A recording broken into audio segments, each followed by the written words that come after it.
My name is Anthony Kapkin. I'm the editor publisher of Electrical Business Magazine and your host for this afternoon. I am broadcasting from land within the traditional and treaty territory of the Michisage and Chippewa Anishinaabe and the signatories of the William Treaties. I and my colleagues, Doug Picklick from HPAC Magazine and Adam Friel of Onsite Magazine, are really excited about the conversations we'll be hearing today from some truly inspiring industry leaders and experts. Their insights and diverse experiences will show how inclusivity propels innovation, fosters growth, and positions your organization as an employer of choice. All good things for business sustainability and resiliency, especially in the face of impending labor shortages. So I hope you brought your notepads and sharpened your pencils. Of course, conversations like this on this scale cannot occur without the help of some special partners, our fantastic sponsors. Our platinum sponsor, Procore Technologies, is committed to advancing the construction industry. Its connected global construction platform unites all stakeholders on a project with unlimited access to support and a business model designed for the construction industry. Our gold sponsor, Jacques Cartier and Champlain Bridge Incorporated, ensures a safe drive by managing, maintaining, and repairing important infrastructure for Greater Montreal. All of its employees have adopted a values and ethics code and behaviors for a safe and productive work environment. Our bronze sponsor, EMCO Corporation, is one of Canada's largest integrated distributors, specializing in plumbing, HVAC-R, waterworks, and industrial products, with an expansive network of over 275 distribution warehouses and showrooms. Bronze sponsor Electricity Human Resources Canada, EHRC, is the most trusted source of human resources insight, programs, and tools for the Canadian electricity industry. Thank you all, and please take some time to check out their sponsor profile pages on the Pursuing DEI agenda page. Now we're just a few seconds from starting, I promise, just some quick housekeeping notes.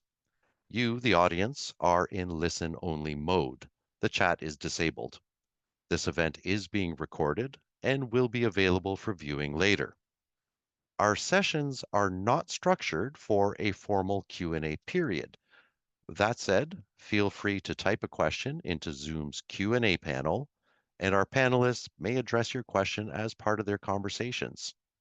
We will have one break, 10 minutes long, after session 1, before sessions 2 and 3. Okay, you've heard my voice long enough. Time to bring out our keynote speaker, Rubiena Duarte, Vice President, Global Diversity and Inclusion with Procore Technologies, who will speak about recognizing and navigating unconscious bias during the hiring process. Please take it away, Rubiena. Thanks, Anthony. I love your voice. It's like such a radio voice. Hi, everyone, and I'll kind of extend a welcome again. I want to thanks to having me here today to talk to you a little bit about unconscious bias. I'm really excited to be here having this conversation. And I think you're going to be learning quite a lot. As Anthony said, there are some amazing experts in the industry who are going to be joining and sharing more on panels for the rest of the day. So as I said, today we're talking about unconscious bias. We are going to broaden it a bit more outside of only hiring. But let's just kind of like start to talk about, how do we all feel when we kind of experience a little bit of unconscious bias ourselves? So what I know is when I enter every room, I enter as a brown woman. That's who I am. It's what people see first. Sometimes I can feel it. And I feel it even more when I wear a hijab as a brown Muslim woman. I feel it when I travel. I feel it walking into stores. And I know it's real. I know it's not in my head. We can label it as different isms, or, is it racism? Is it sexism? Is it some type of phobia? But it's a bias that's there that people have of what I look like or what I might be wearing based on some of the experiences that they may have had with someone who looks like me. And that is very, very real. It's real to the person, but it's also real to a person like me who sits back and goes, okay, this doesn't feel that great. And when we ignore some of those biases when they exist, it really becomes detrimental to people and to cultures. And I want you all just to kind of like start thinking about yourselves when you are in situations. How have you kind of felt, wow, that person is already making a stereotype about me or generalization just based on how I look? Those are the biases that exist that people may experience from you. I know that everyone may have experienced it in some way or the other. And the other side of it is you probably have shown up with some biases. I have for sure, because all of us have it. And we'll talk a little bit more later about how do those biases actually creep into our brain. Now, working at Procore, which is a construction software company, you may be asking yourself, how does a company like Procore that focuses on the construction industry really know anything about inclusion and specifically unconscious bias? Which is a great question. What I'll share with you is Procore is a people-first company. So what that means is we really value hiring the right people for the right roles and kind of uncovering any rock that might be in the way from preventing us to do so, including unconscious bias. And so in a company that's on a mission to really improve the lives of everyone in construction, we're really committed to ensuring that we mitigate biases through all of our processes. We're not perfect. We still have work to do. But I'm hoping that today, in the short time I have with you, is to share with you maybe some ideas on what you can think about when you go back into your workplace, organization, job site tomorrow, or maybe reaffirm what you may already know. So an area first to start off with is thinking just about your values in the company. Now, bear with me as I pop up some slides, and I promise you this is not going to be slide overload today. But I also thought you don't just want to see me talking. So I'm going to share with you a couple of things. All right. So the one thing that is really important in companies is your values. So these could be written values or unwritten values. When I talk about, people-centric and a huge focus of Procore, these are three simple values: ownership, openness, and optimism that we focus on. Nowhere in the values do you see the word inclusion. You don't see the word bias, but within each of those, we ensure that we're creating this culture where people do want to belong. We're creating a culture where leaders demonstrate inclusive behaviors. And so what I would ask you to do is think about what does those values, what does the culture of your organization resonate with employees, resonate with candidates?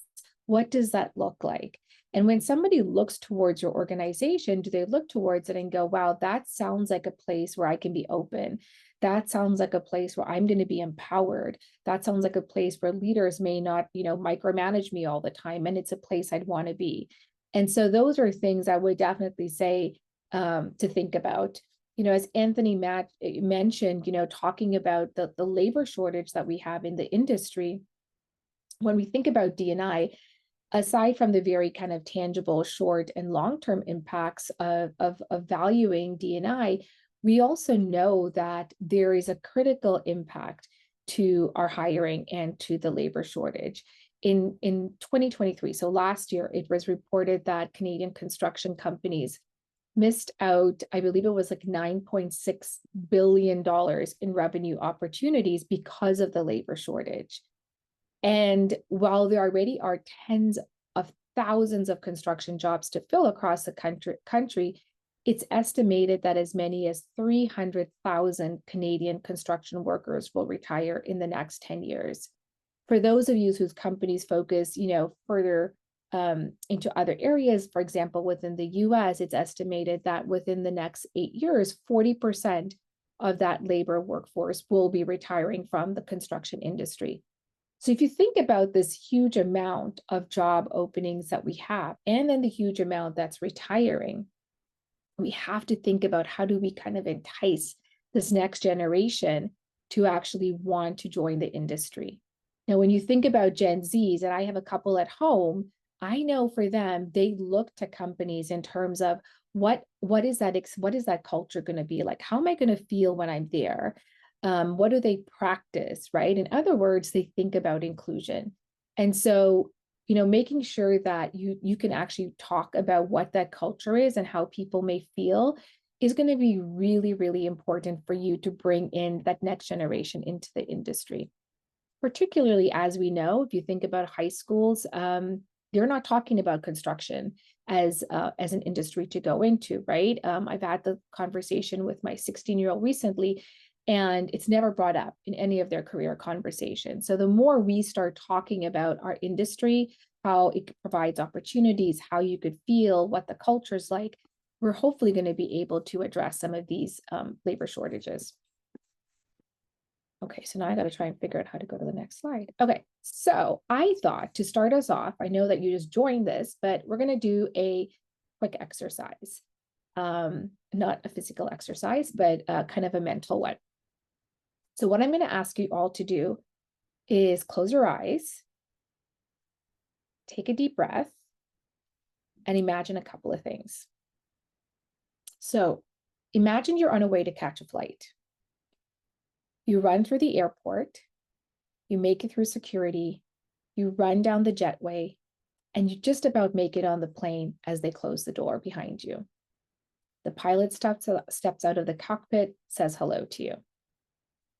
Get to your destination, go to a local restaurant, and you have one of the best meals you've ever had. The next table, there's a couple celebrating their anniversary. The next morning, you go to the biggest technology conference, and the CEO of this year's hottest startup just took the stage. Now, you should have a solid picture of all of that, so open your eyes. Have some questions for you to think about in that mental image. Was the pilot Black? Was the married couple two men? Did the tech CEO on stage look like me?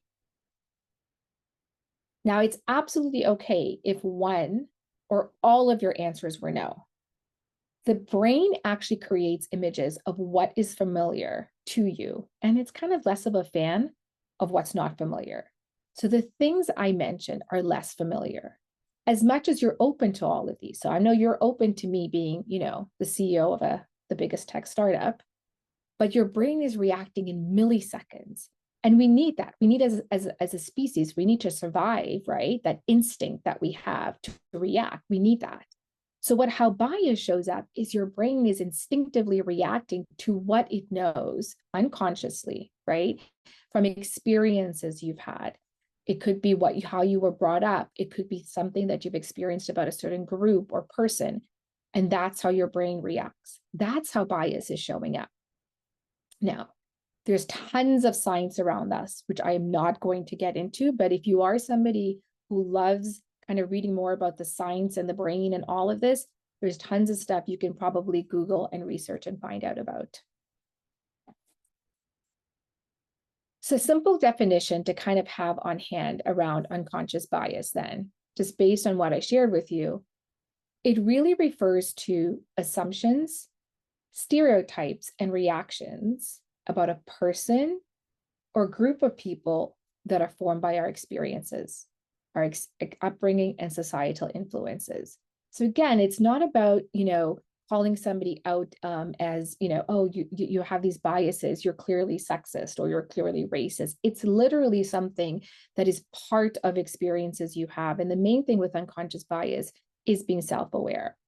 So I hope the definition helps you slightly, and that example, right, that visual example, which I actually, there's a few of those examples. Like if you ever wanted to try that with somebody else, this was from a woman named Valerie, who's online, and she kind of posted the pilot one, which I thought was really interesting. So you can work through a few of those even with your own teams if you're trying to talk through unconscious bias. So there definitely are different types of unconscious bias. These are just a few, and I'll kind of talk you through what some of these are, just so that they kind of like resonate with you, or you're familiar with the examples I'll provide.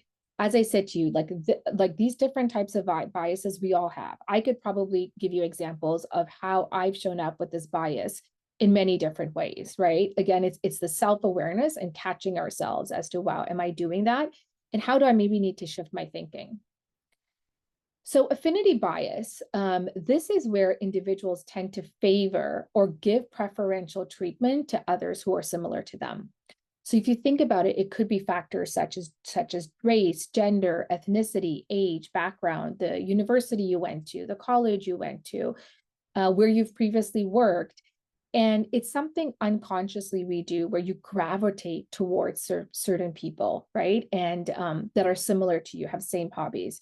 So in a work environment, it could be, for example, a supervisor who spends more time connecting with one of their team members who they have that affinity to, who they have that we belong to the same sports club, or we play the same sports, or our kids are the same age, and you talk about parenting a lot, right? That affinity bias, how that could impact the rest of the team, the rest of the individuals around you, where you may not have that many familiarities, right? So just being aware of, am I actually showing up in a way that's engaging with certain people more than others?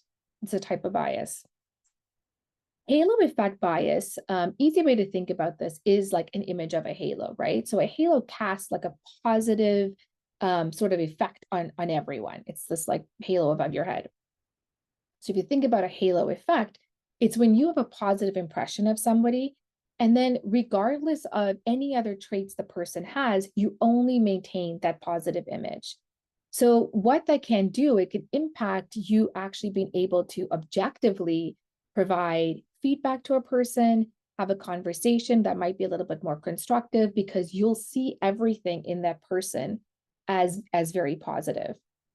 The opposite being the horn effect, which I think, sometimes maybe shows up a bit more, is where you have a negative expression of someone, and then those kind of traits impact everything you're thinking about, regardless of, additional impressions. This happens sometimes with bias related to certain groups of people.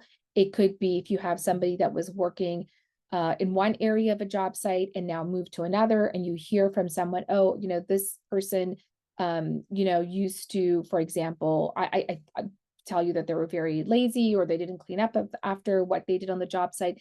And you take that and you use that as, okay, that's just how this person is. And you don't give them the benefit of the doubt in terms of that behavior change. So what I would say to you with halo and horn effect bias, where you either have this very positive image or negative of a person or a group, again, step back and say to yourself, why am I thinking this way? Try to broaden your mindset. So having those growth mindsets where you're actually questioning yourself as to, do I need to pause, reflect, and kind of start questioning things differently? Have I given somebody the benefit of the doubt? Am I showing up with these stereotypes, right? And then shifting your behavior. Confirmation bias is exactly what it is. It's confirming. So you actually seek out or want to kind of recall information that confirms your belief. So what that would mean is if you truly believe that a certain group of people or an individual at work behaves a certain way, you're going to make sure you're talking to other peers who've had a similar experience with that individual. Think about even like in the political vortex that we live in. If you truly believe in a specific candidate, you're going to seek out information that confirms what you're believing in. So again, right, are you just seeking out input and seeking out information that's confirming what you're believing in? Or are you actually broadening what you're thinking to include other perspectives as well? So just again, I'm hoping you're kind of getting that this is all about the self-aware piece. Conformity bias. So this is an interesting one, because this is more where in certain environments, individuals kind of adjust their behavior or their attitudes or their beliefs so that they fit in with the dominant group, even if they personally disagree with that. So this way of conformance could be a desire to fit in, to avoid social rejection, to seek approval from others. And when you think about an environment where this may exist, if you have a culture or a work environment or a situation where someone's doing this, they probably are doing it because they don't feel that they can actually be themselves. They don't feel they can show up as themselves. And that's going to impact your retention. I had a leader once who said to me, you know, if you're ever in an environment where you're feeling you're having to change who you are to fit in, then it's probably time for you to leave where you are, because you shouldn't be changing who you are. Now, unfortunately, many people can just up and leave their job. And so this is one I would say, to be really aware of the surroundings around you. Are you seeing that you have groupthink? Are you actually allowing in diversity of perspectives and thoughts? And it could be anything. It could be something strategic. It could be something around a building site. It could be anything. Are you allowing those perspectives? And is it because by doing that, you're actually just going to promote more innovation? So those are the biases that kind of could exist in different environments as well. Okay, and then the availability bias, last one, easy to remember what's available in front of you. So this is where you really are making judgments and decisions based on information that's readily available to you, right? So you're relying on just like quick examples that you found, recognizing what's, you know, right in front of you. And obviously we want to make sure that you're looking broader than just what's in front of you to have more informed decisions. You're actively seeking out different sources of information.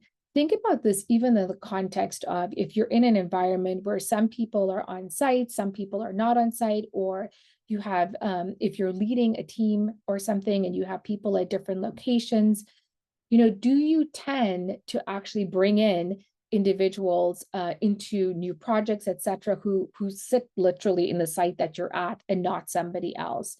And so this bias often shows up when there are instances of this return from home. I've had a lot of conversations with leaders when we kind of have like, okay, we're going to be, people are returning from home and some people are not. How does this availability bias show up? So these are kind of 6. There's many more biases that exist, but sharing these with you as kind of that check mark for yourself in terms of, are you seeing it? Are you experiencing it? Or are you showing up in that way? And do you need to pause and make sure that you're kind of like thinking through, hey, should this change in some way yourself and in the way you're experiencing it?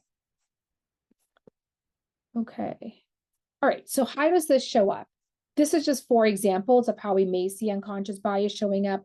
There are many more, but I'm going to kind of focus on a few for today. And you're going to be hearing about so much more in terms of inclusion from different panelists. And I think that's going to allow you also to connect the dots on some of this.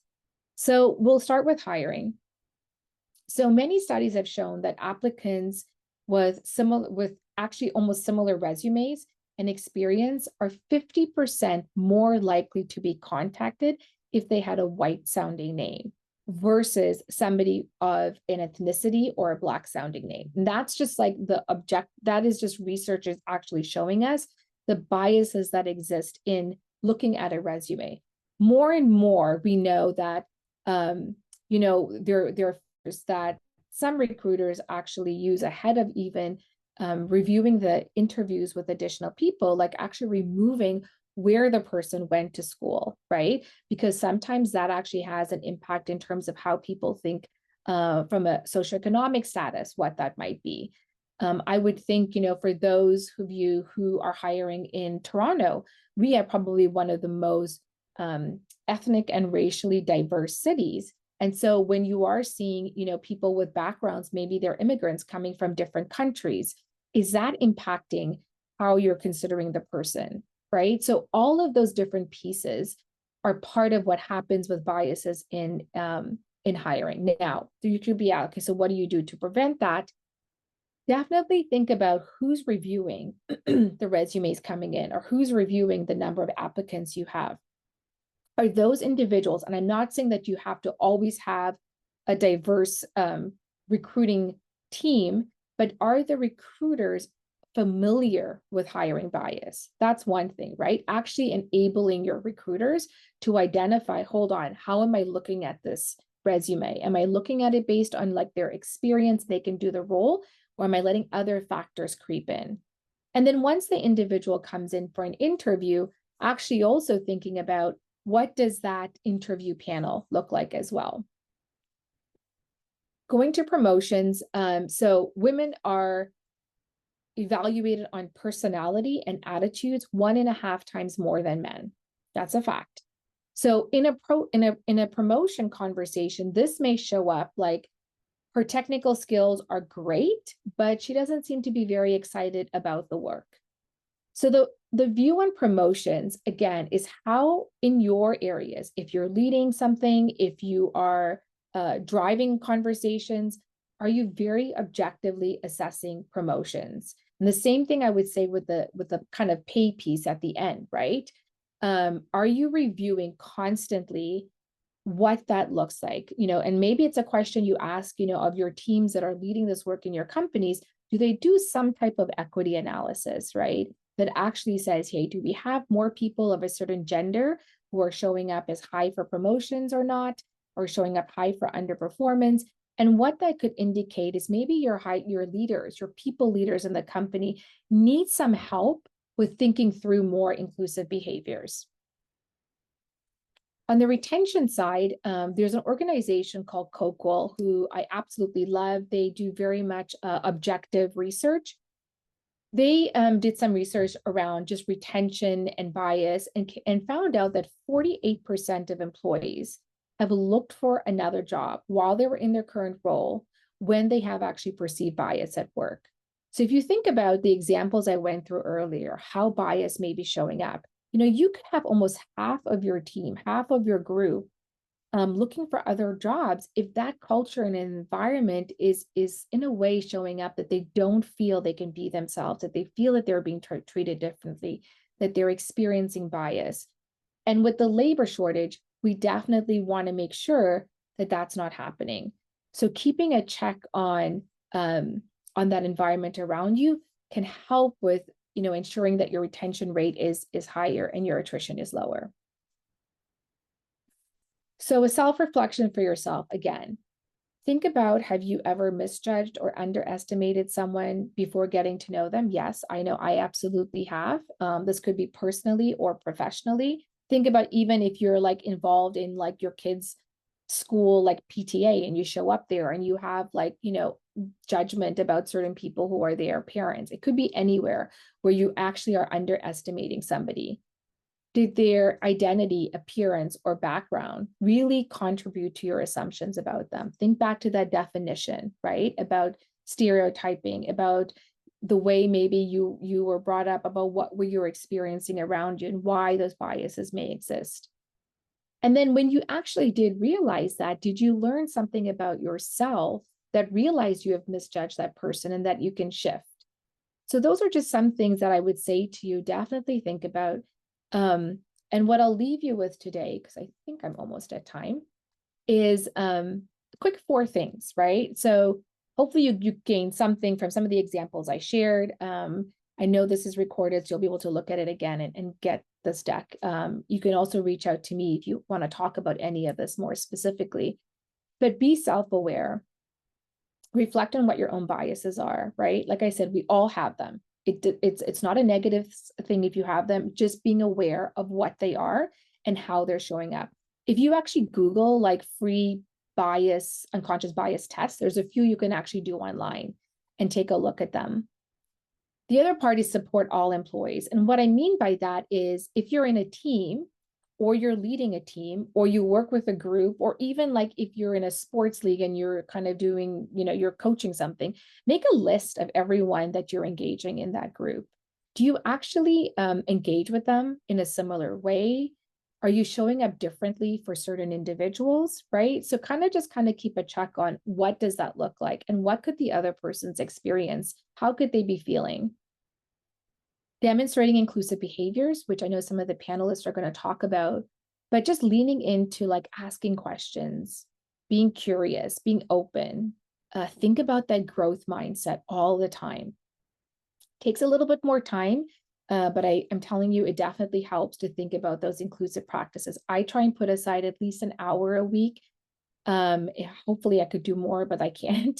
To really go through more practices of like, how am I showing up? How am I reflecting? What does that look like? And then systemic biases, right? So if you're seeing something that doesn't entirely feel like it's equitable or fair, is there a way for you to bring that up in a really constructive way with those that are leading those areas, and understand how that might be addressed in your organization?